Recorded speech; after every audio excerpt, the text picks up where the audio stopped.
Okay, so how are you feeling, Michelle, about your weight loss of 9.6 pounds, or actually 11, almost 11 pounds when it got to your lowest, 2.5 inches off of your bust, 4 inches from your waist, and 2.75 inches from your hips? How does that make you feel?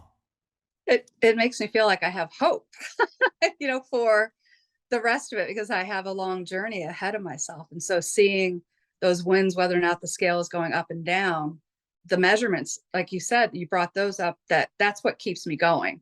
Before, because of my schedule, I was so busy, I was just running and getting so much food, restaurants, and going through drive-throughs and such, and then the caffeine cycle, and it's gotten me off of primarily mostly the Diet Coke, because I don't drink coffee or tea. So that was my only source of caffeine. So I'm not as tired because of the protein shakes in the morning. So I'm not relying upon that.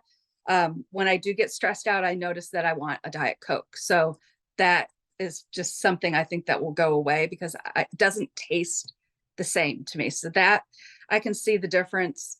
I will have to say, I went through McDonald's drive-through yesterday, not having a good day. I'm like, oh, just why don't you go get a cookie? You can get one from them. So I don't have anything in the house. And they gave me a cheeseburger. So that was me, the universe telling me I didn't need a cookie and I didn't want the cheeseburger. So I just threw it away.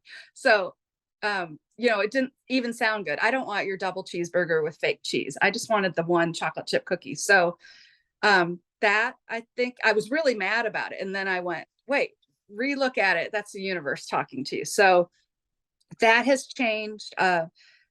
Beginning to cook at home, which was a big thing for me. I got very organized and bought 2 sets of glassware so that I could chop up stuff. And now when I go to the grocery store, I chop up every vegetable in advance and just have it. If they're the green pep or the peppers, they're in strips. Maybe I need to dice it some more, but I don't have that stopping me going, oh my gosh, look at all the prep I need to do. So that's helped me, trying to make the best choices. I don't want fries anymore. I noticed before, if I would do something, I would, want those fries. I think I told you they tasted horrible. I don't want them. They taste nasty. Yeah, the only thing I'd really ever tried before, because I've always believed diets weren't the way to go. And I had done Noom. And so because of, putting in the food stuff and really going, okay, this is a way of life, that was good for me. But the whole protein component of that and seeing the science, and I think that part of me, it makes me think about it constantly, because I know that counting because I just showed somebody one of my good days and they said, oh, well, what are you doing with the carbs? I said, I'm not counting them. The macros are there, but let me show you what I have. And they're like, well, but what were those calories though? And I'm like, Oh, 1376. And I'm like, what? You ate all that food and it was only 13. I said, yeah. So I'm not paying attention to the calories. If I pay attention to the macros and start off with the protein and fill that out, everything else falls into place. And the calories just are where they need to be. yep.